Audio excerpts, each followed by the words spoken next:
기억하시겠지만 매출액에서 매입액 빼가지고 부가가치니까 그냥 여기에다 바로 10% 곱해서 부가가치세 계산하면 안 돼요? 왜 매출세액에서 매입세액 빼가지고 꼭 부가가치세액을 찾아내요? 왜 그럴까요? 제가 아까 뭐라고 했냐면 통제수단이 들어가면 얘기가 달라질 거라고 그랬어요. 통제수단이 들어가면 얘기가 달라질 거라는 겁니다. 자, 통제수단이 도대체 뭔데? 바로 세금계산서예요. 세금계산서입니다. 세금계산서. 세금계산서. 자, 볼게요. A 사업자가 이렇다고 봅시다. 세금계산서가 완벽하게 서로 발행이 되고 수취를 한다라고 할게요. 세금계산서라는 건 이제 좀 이따 보겠지만 내가 너한테 재화를 공급했어라는 거를 증명하는 서류예요. 자, 세금계산서, 세금계산서. 자, 그러면 세금계산서에는 뭐가 있냐면은 내가 너한테 얼마에 공급을 했고 그리고서는 거래 증수한 세액이 얼마야 그런 것들이 다 적혀 있는 상황이거든요. 자, 예를 들어 하나씩 보겠습니다. 자, A 사업자가 10,000원의 매출을 해요. 0원의 매입이 있습니다. 그럼 당연히 부가가치는 10,000원이죠. 10,000원이죠. 그럼 매출세액은 얼마? 상대방한테 1,000원 내놓으라고 해야 되니까 매출세액 1,000원. 그다음에 매입이 없으니까 매입세액 0원에서 부가가치세 얼마? 1,000원. 이렇게 생각해 보실 수 있겠죠. 자, 그다음 이제 B사업자가 A로부터 얼마에 매입을 해와요? 10,000원에 매입을 해오고 1,000원의 매입세액이 있는 거예요. 매입세액은 세무서에서 달라고 할 수 있는 거죠? 그쵸? 부가가치세 신고할 때 매출세액에서 매입세 빼고선 납부하게 되는 거죠?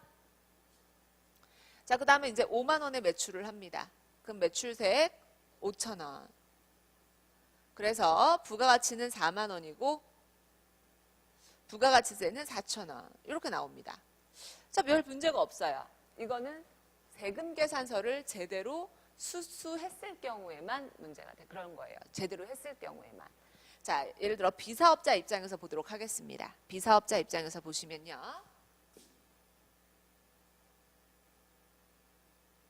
B사업자 입장에서 보시면 A사업자의 매출세액이 결국은 B사업자의 매입세액이 되는데 이 매입세액을 공제받고 싶으면 반드시 세금계산서를 수취했었어야 돼요.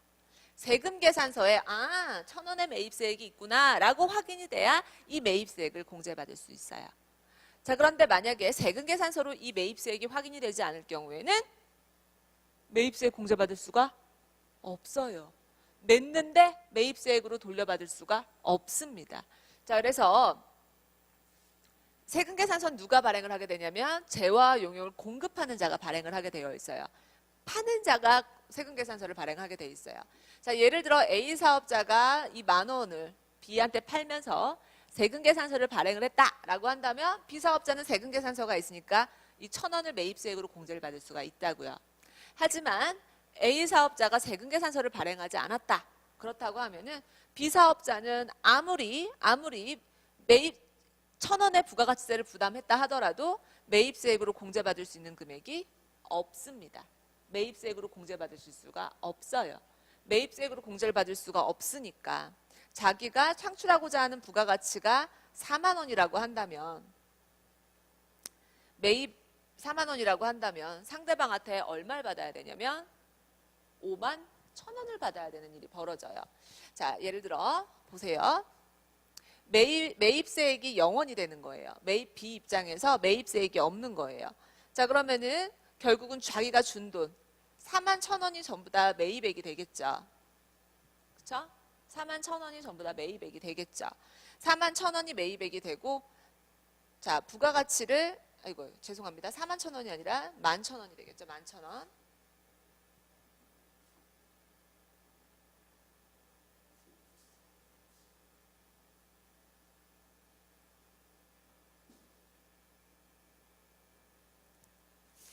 자, B사업자 입장에서 매입액이 11,000원으로 잡힐 수밖에 없는 거예요. 왜?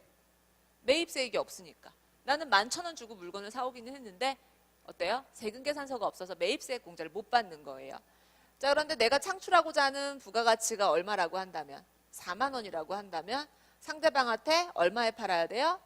51,000원에 팔아야 돼요.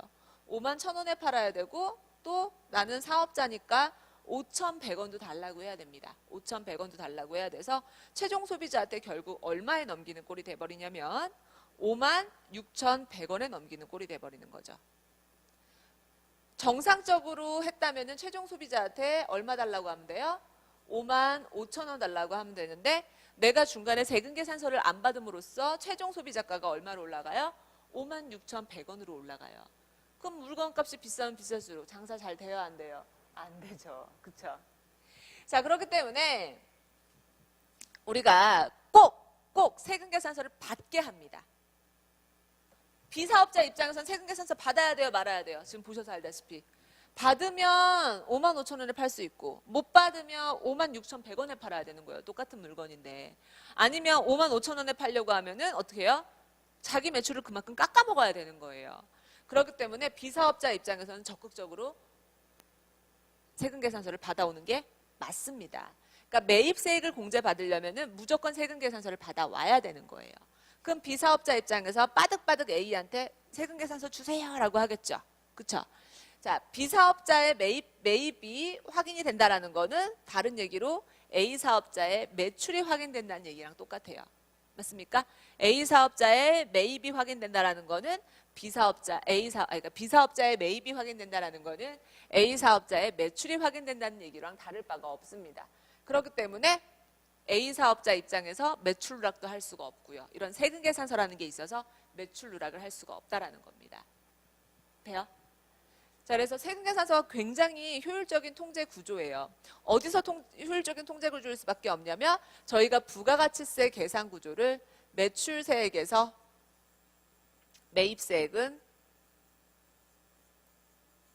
부가가치다. 이런 계산 구조를 부가가치세다. 이런 계산 구조를 취하는 이 입장에서는 이 세금 계산서가 굉장히 효율적인 거라는 거죠. 매출이 있으면 무조건 매출세액은 내게 해요. 매출이 있으면 무조건 매출세액은 내게 하고 매입세액은 아무리 부담했다 하더라도 증명서류 없으면 안 해준다라는 겁니다.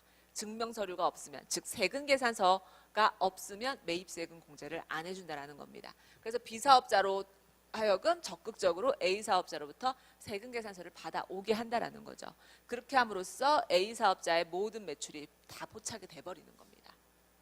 그래서 부가가치세라는 거는 뭐의 시작이냐면 법인세의 시작이기도 하고 소득세의 시작이기도 해요. 그 매출 누락을 안 하고 제대로 매출을 인식하는 그런 시작이기도 합니다. 자, 그래서 부가가치세가 굉장히 중요하고요. 효율적인 통제 수단으로 저희는 세금 계산서를 쓰고 있다. 그래서 아무리 매입세액을 사업자가 부담했다 하더라도 무조건 공제받을 수 있는 게 아니라 어떻다? 세금 계산서가 있는 매입세액만 공제받을 수가 있다라는 거였습니다. 나중에 계속 보게 될 거예요. 이 얘기는 계속 보게 될 거니까. 자, 그럼 세금 계산서가 어떻게 생겼는지 한번 보여드리고 싶어서요. 자, 세금 계산서는 재화 용역을 공급하는 자가 발급하게 되어 있습니다. 사업자들끼리 서로 주고받는 게 세금 계산서예요. 그래서 최종 소비자 입장에서는 이런 거 받는 거 아니죠. 최종 소비자들은 이런 걸 받지는 않아요. 우리가 슈퍼 가서 뭐 물건 사 먹거나 뭐 제가 아침에 바나나 우유를 먹거나 그런다고 해서 이런 거 받는 거 아니거든요. 사업자로서 매입을 했을 때, 사업자가 매출을 했을 때 세금 계산서를 서로 주고받는 건데요. 자, 공급하는 자가 세금 계산서를 이렇게 2장을 발행을 하는 겁니다. 자, 그래서 하나는 자기가 갖고 있고 하나는 매입자한테 주는 거예요. 그래서 세금 계산서 내용 보면은 왼쪽 오른쪽 내용은 다 똑같은 건데요. 공급하는 자가 누군지 여기에 사업자 등록번호가 들어가게 돼요. 사업자 등록번호가 들어가게 되고 상호 들어가겠습니다. 또 공급받는 자의 사업자 등록번호가 들어가게 되는 겁니다. 그래서 누가 누구한테 물건을 팔았는지, 누가 누구한테 물건을 사왔는지가 바로바로 다 체킹이 돼버리는 겁니다. 이렇게 사업자 등록번호를 여기 세금 계산서에 적음으로써. 그리고서는 이 세금 계산서를 언제 작성했는지부터 시작해서 얼마에 공급했는지, 그러니까 그거에 해당되는 세액이 얼마인지, 부가가치 세액이 얼마인지 이렇게 적게 되어 있습니다. 그래서 여기 빨갛게 이제 네모나게 좀 더 굵은 글씨로 굵은 테두리로 되어 있는 부분이 필요적 기재사항이라고 하는데요. 세금 계산서와 관련된 구체적인 내용은 나중에 살펴보시게 될 겁니다.